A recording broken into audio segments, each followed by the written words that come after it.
nós estamos recebendo com muita alegria, mais uma vez, reverendo Tales. Nós tivemos o privilégio, até achei, será que os presbíteros lá da segunda igreja não vão ficar bravos com a gente, né? Nós tivemos o privilégio de tê-lo conosco ontem, né? Trazendo uma palestra tão oportuna sobre o presbiterianismo em Jundiaí. E hoje, ele aceitou também estar conosco, nos trazendo a mensagem da palavra do Senhor. Convido o reverendo Tales para vir aqui.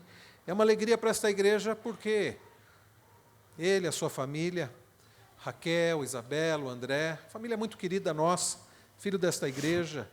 É uma alegria recebê-lo aqui, porque além de muito querido por essa igreja, particularmente um amigo querido, alguém que Deus tem usado como bênção na minha vida e na vida da minha família. Então é uma grande alegria tê-lo conosco. Deus muito abençoe e continue sustentando em nome de Jesus. Amém. Amém. Gente, boa noite. É uma alegria enorme para mim estar aqui com vocês para pregar a Escritura, especialmente nesse contexto da comemoração, da celebração dos 68 anos de organização eclesiástica dessa igreja. Eu confesso que hoje eu estou bastante emocionado, viu? Durante todo o culto, Deus tem trago à minha memória muita coisa que eu vivi aqui e vivi depois também, tenho vivido no ministério, de modo que sou grato ao Senhor e a minha oração é para que o Eterno continue abençoando a vida de todos vocês. Trago o abraço do Conselho da Segunda Igreja Presbiteriana de Jundiaí, a primeira igreja filha aqui da primeira igreja de Jundiaí. Acho simbólico, um pastor filho da igreja, que pastoreia a igreja filha, pregando no culto de aniversário da igreja. Também quero expressar aqui a minha alegria de estar na igreja pastoreada pelo reverendo Luiz. Ontem eu descrevi o reverendo Luiz como uma gentileza de pastor. Hoje quero descrevê-lo como pastor que tem os olhos molhados. Em que sentido? O reverendo Luiz já chorou comigo. Em momentos difíceis da minha vida, o reverendo Luiz chorou comigo. Ele não falou nada não, mas a lágrima que ele verteu tocou profundamente o meu coração, de modo que o estimo em Jesus Cristo, viu, reverendo? E desejo ao irmão todas as bênçãos do Senhor. Gente, eu quero convidá-los para lermos a passagem que servirá para a nossa meditação nessa noite. Trata-se do Evangelho de Jesus segundo Marcos, capítulo 1. Nós vamos ler os versículos 40 a 45. Evangelho de Jesus, a boa notícia sempre é de Jesus Cristo. Evangelho de Jesus segundo Marcos, capítulo 1. Leremos os versos 40 a 45.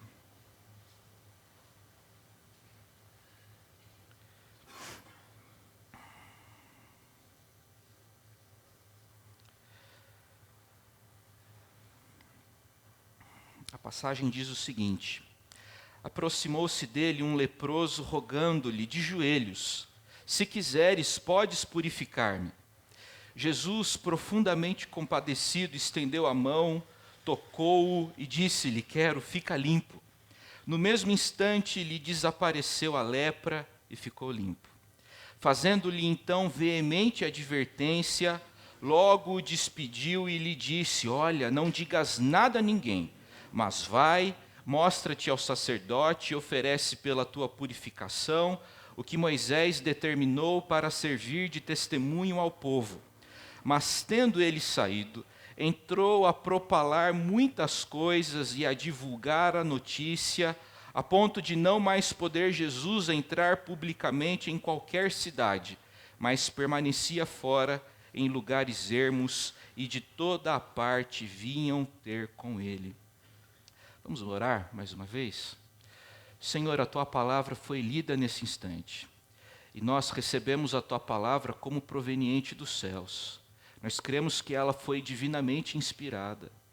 Deus, o Senhor fala conosco por intermédio da Tua palavra.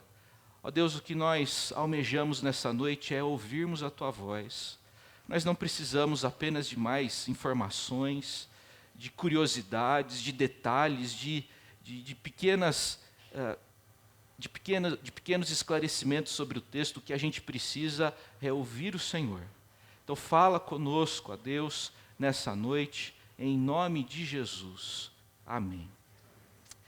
Meus irmãos, o texto lido participa-nos de que Jesus Cristo estava na Galileia, fazendo toda espécie de bem para o povo.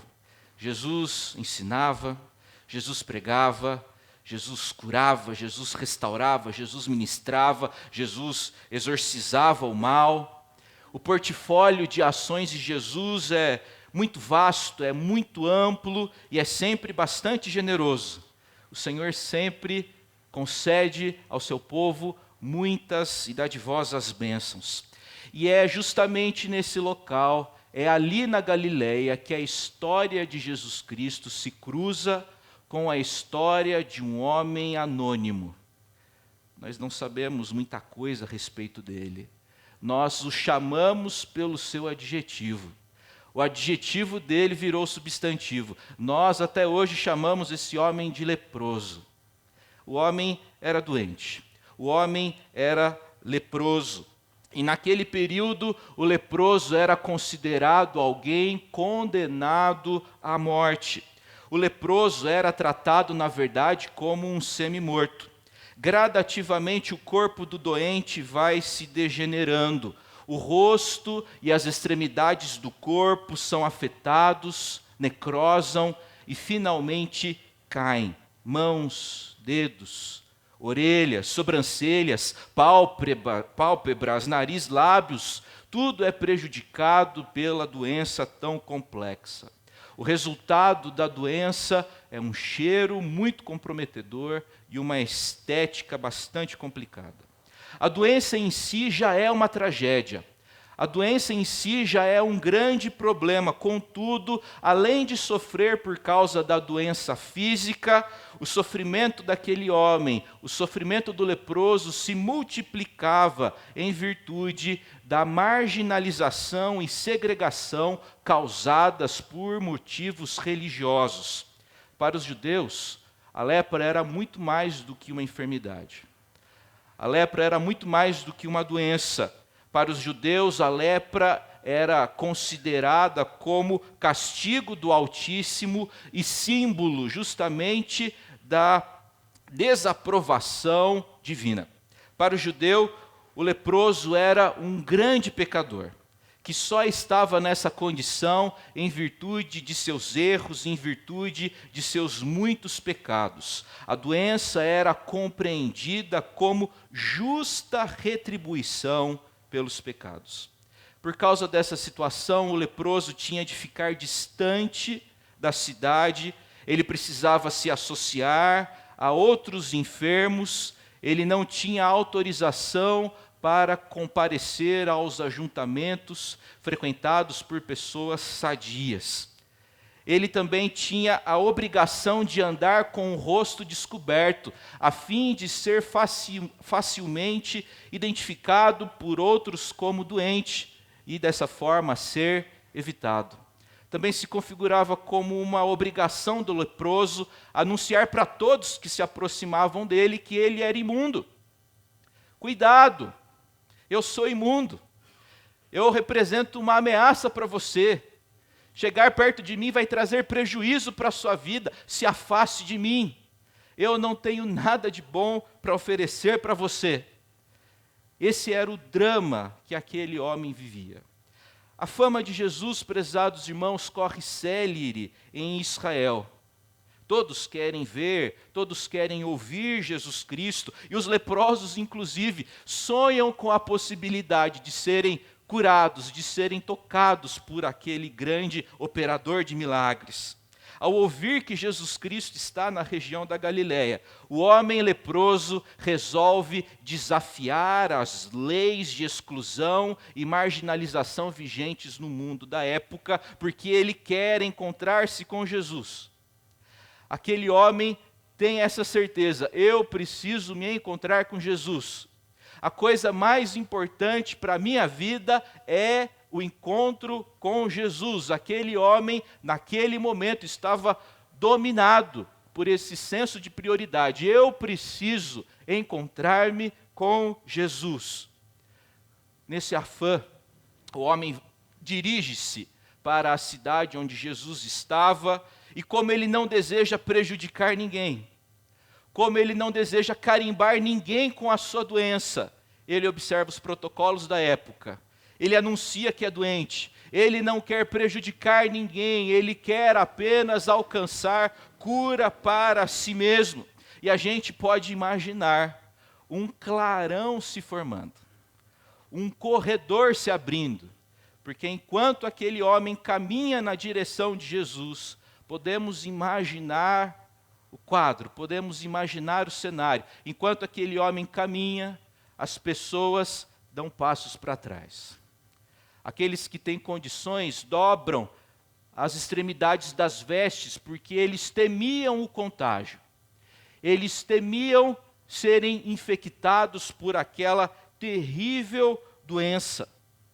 As pessoas dão passos para trás, passos de indiferença, e isso apenas reforça para aquele homem aquilo que ele já sabe muito bem: eu sou indesejado. As pessoas têm nojo de mim. Ninguém se importa comigo. Eu não tenho nada de bom para oferecer a outrem.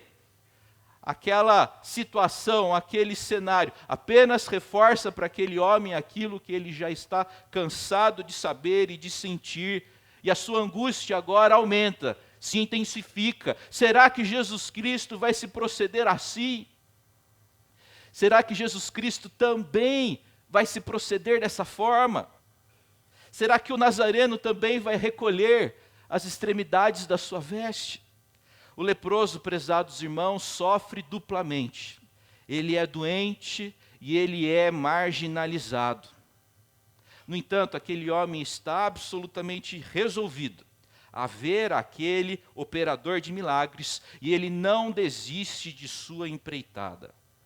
Prezados irmãos, o drama do leproso no passado é o drama de muitos ainda hoje. Uma vez que o sofrimento causado por doença, por exclusão, por preconceito, por rejeição, por dificuldades, por traições, esse tipo de sofrimento acontece ainda hoje. Na verdade, a dor, o sofrimento são coisas espantosamente democráticas. Todos nós sofremos. Você não sofre sozinho, saiba disso. Todos sofrem com você. Por causa do pecado, prezados irmãos, a gente sofre. E por causa do pecado, a gente faz outros sofrerem. Alguém já afirmou corretamente que a única maneira de fugir do sofrimento é fugir da própria vida. Não tem como vivermos sem dor. A verdade é que nós estamos sujeitos ao sofrimento proveniente de várias situações, proveniente de várias frentes. A Bíblia declara que Deus criou todas as coisas. E Deus fez isso muito bem. Quando o Criador olha para a sua criação, ele chega à conclusão de que tudo era muito bom. Deus criou o homem e incumbiu o homem da tarefa de gerenciar a criação. O homem deveria fazer a sua tarefa sempre sendo orientado pela voz do Senhor. No entanto, as páginas bíblicas nos informam que o homem preferiu ouvir outras vozes em detrimento da voz suave e sempre norteadora do Criador. Com isso, o homem se comprometeu, pecou, fez aquilo que era errado e trouxe para si e para a sua posteridade grande prejuízo. O pecado, prezados irmãos, separou aquilo que Deus havia unido e uniu aquilo que Deus havia separado. O advento, o surgimento do pecado configura-se como o início das doenças, dos atritos, dos desprazeres, das brigas. Por causa do pecado, o homem experimenta sofrimento, e por causa do pecado, o homem faz outros sofrer. Relacionamentos que deveriam proporcionar alegria e segurança, às vezes, infelizmente, proporcionam justamente o contrário. Enfim, o sofrimento é uma realidade e muitas vezes nós precisamos lidar com diversos níveis e frentes de sofrimento. A gente precisa administrar vários tipos de sofrimento ao mesmo tempo, concomitantemente. Às vezes aquela questão individual, emocional da gente, se soma àquela questão familiar, e esses dois problemas são acompanhados pelo problema financeiro. Nós também sofremos dupla e triplamente. Eu li, há alguns meses atrás, uma obra escrita por Fyodor Dostoiévski. O título da obra é O Idiota. E nesse livro, Dostoiévski descreve um pouco da vida de um personagem que ele chamou de Barakov. E esse homem sofreu muito na vida. Tudo que podia dar errado, deu errado na vida desse homem. E Dostoiévski vai descrever a sua vida com uma expressão que eu achei apropriada e bonita, porém, ao mesmo tempo, essa expressão é profundamente grave, porque ela descreve a vida de muita gente também. Dostoiévski descreveu a vida do seu personagem com a seguinte expressão: sua vida foi um pasto da adversidade. Sua vida foi um pasto da adversidade. O camarada sofreu demais. E tem gente que sofre demais nessa vida, não é mesmo? Como ninguém gosta de sofrer, nós tentamos amenizar o nosso sofrimento, tentamos transferir a culpa, tentamos também resolver nossos problemas. Todavia, muitos tentam encontrar a solução para seus problemas, ocasionando outros problemas. Você não resolve um problema criando outro, prezado irmão. Conta-se que certo senhor comprou uma casinha, uma roça, e ele encontrou ali um poço com uma bomba. Enquanto ele vistoriava a bomba, passou uma vizinha e disse: olha, não beba da água desse poço, porque os antigos proprietários foram envenenados por conta dessa água. E aquele homem perguntou o seguinte: é verdade, né? Olha, eu logo vou dar um jeito nisso tudo. Ele foi lá na loja, comprou tinta, comprou um monte de coisa, tapou os buracos da bomba, pintou a bomba, deixou tudo bonito, e aí ele disse para si mesmo: agora que a bomba está perfeita, ela está bonita, eu posso tranquilamente beber água desse poço. Esse homem foi muito insensato ao crer que arrumando e pintando a bomba, tudo se remediaria, afinal de contas. O verdadeiro problema não era a bomba, mas sim a água envenenada. Prezados irmãos, o grande problema nosso não é a necessidade de fazermos reparos no nosso coração. Porque o que a gente precisa, na verdade, é de um novo coração. E um novo coração só Jesus Cristo pode dar. Meus irmãos, o leproso se aproxima de Jesus. As pessoas se distanciam dele. Elas estão com medo, elas estão apreensivas. E aquele homem resolve terminar o seu trajeto de joelhos. Ele se ajoelha e ele se arrasta para se encontrar com Jesus. E enquanto aquele homem se arrasta, ele endereça a Jesus a seguinte expressão, a seguinte frase, o seguinte pedido: Senhor, se quiseres. O Senhor não tem obrigação nenhuma comigo. Senhor, se quiseres, o Senhor tem poder para isso, podes purificar-me. O leproso tem certeza do poder de Jesus, ele só não sabe se Jesus quer curá-lo. Profundamente compadecido, afirma o evangelista Marcos no verso 41, Jesus, profundamente compadecido, não deu passos para trás. Jesus, profundamente compadecido, deu passos na direção daquele homem. Jesus toca o homem. Faziam diversos anos que aquele homem não experimentava o toque de ninguém, todos tinham medo dele, mas agora o famoso Jesus Cristo, o Deus encarnado, o grande operador de milagres, ele toca no leproso. O milagre ocorre em 2 níveis, sendo o primeiro deles o toque de Jesus. Jesus transforma a distância, Jesus transforma a ausência em presença. E, meus irmãos, Jesus continua fazendo isso ainda hoje. Ele continua transformando ausências e distâncias em presença. Aquela foi a primeira vez que o homem sentiu alguém tocá-lo, e o efeito desse gesto promoveu uma verdadeira revolução, uma verdadeira metamorfose dentro do coração daquele homem que agora foi tomado pela alegria, seu coração agora foi capturado pela esperança. Jesus me quer. Jesus me quer bem. Ele se importa comigo. Segurando firmemente o leproso com as mãos, Jesus pronuncia aquela sentença tão aguardada, a bela sentença: quero, fica limpo. O segundo nível do milagre é a própria presença de Jesus. Quando Jesus toca no leproso, ele não contrai a imundícia dele, pelo contrário, a pureza de Jesus purifica o leproso. A pureza de Jesus vence a impureza do leproso. Na época, quando alguém tocava um leproso, tornava-se leproso também. Assumia aquela doença para si, mas não foi isso que aconteceu naquele dia. A operação matemática para descrever o que aconteceu naquele dia não é 1 mais 1, é a operação contrária, 1 menos 1. Ninguém mais estava leproso. A pureza de Jesus purificou a impureza daquele homem. A vontade e o poder de Jesus curam completamente o leproso. E a palavra empregada pelo evangelista Marcos aqui significa declarar puro no sentido levítico. Prezados irmãos, Jesus transforma a distância, a ausência, em presença. A cura operada por nosso Senhor, ela é completa, ela é total, ela é instantânea.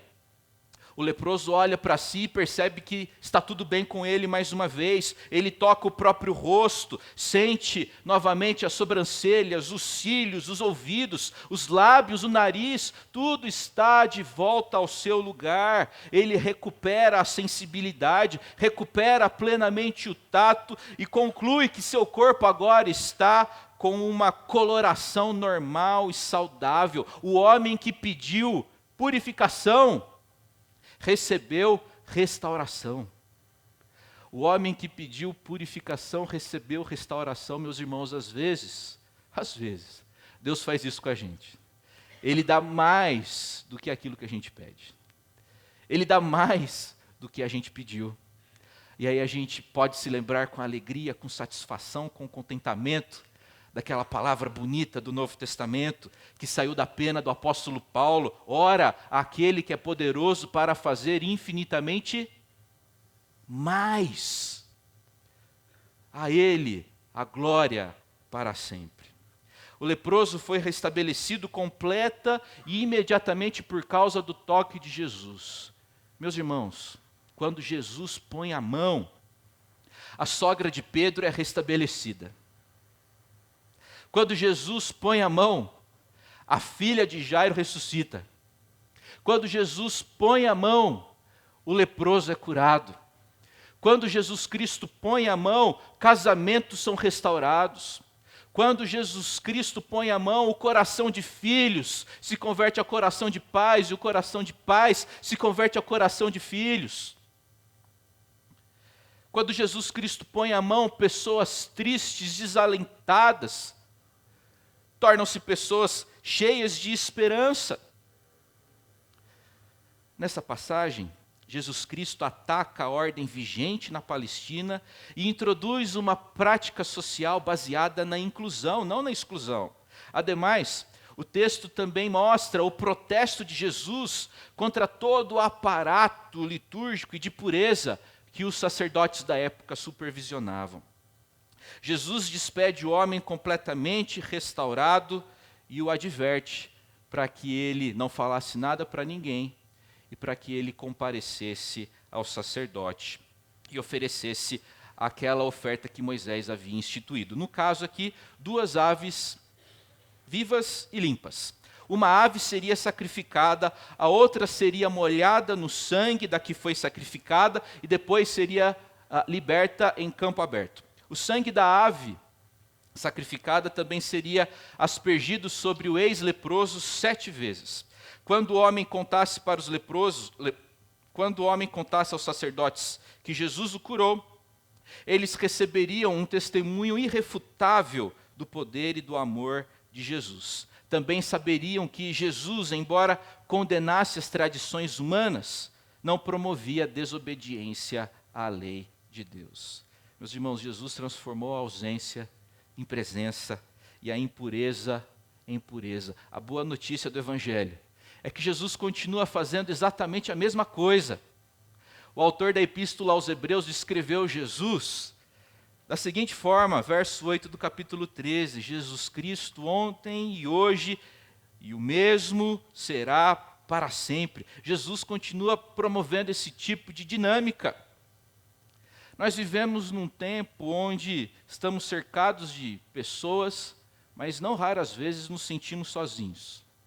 Para os solitários do mundo contemporâneo, lembrem-se da companhia divina do Senhor. Lembrem-se que Jesus continua transformando distância em presença. O evangelista Marcos, prezados irmãos, registra ainda os desdobramentos, as consequências daquele episódio no ministério público de Jesus Cristo. Depois daquele grande feito, depois daquele grande milagre, Marcos vai dizer que Jesus não mais tinha condições de entrar publicamente nas cidades, mas permanecia de fora. Mas espera aí, não era o leproso que tinha problema de locomoção? Não era o leproso que tinha problema de trânsito? Esse não era o problema do leproso? Reparem que Jesus Cristo absorveu o problema do leproso. Esse não era mais o problema do leproso, mas transformou-se no problema de Jesus. Jesus Cristo absorveu, reivindicou para si os problemas daquele homem, e aí nós somos levados a nos lembrarmos das palavras do profeta Isaías, lá no capítulo 53, certamente. Ele tomou sobre si as nossas enfermidades e as nossas dores levou sobre si. Meus irmãos, a salvação, ela não pode ser comprada por meio de boas obras. A salvação não é conquistada por meio do cultivo de bons hábitos. A salvação foi comprada para nós e por nós, pelo sangue precioso e inocente de Jesus Cristo, que na cruz reivindicou nossos pecados para si, para que hoje, crendo nele, para que a gente possa reivindicar a justiça dele para nós. Na cruz, Jesus Cristo fez justamente isso. Os pecados do Thales são tantos, as más escolhas que ele fez, os vícios que ele luta,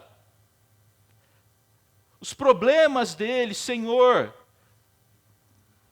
eu assumo os pecados dele, me machuque, me puna, Senhor, a fim de que no futuro ele não sofra condenação, a fim de que ele seja absolvido dos seus pecados.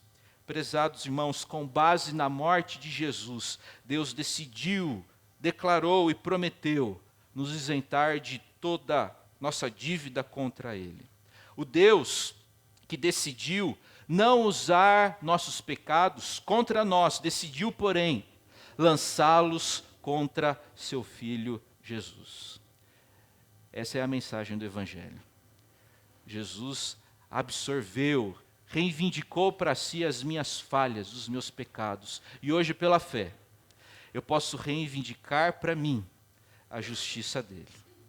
De modo que o Senhor me trata como justo, não porque eu sou justo, mas porque fui justificado pelo precioso sangue de Jesus vertido para a minha salvação.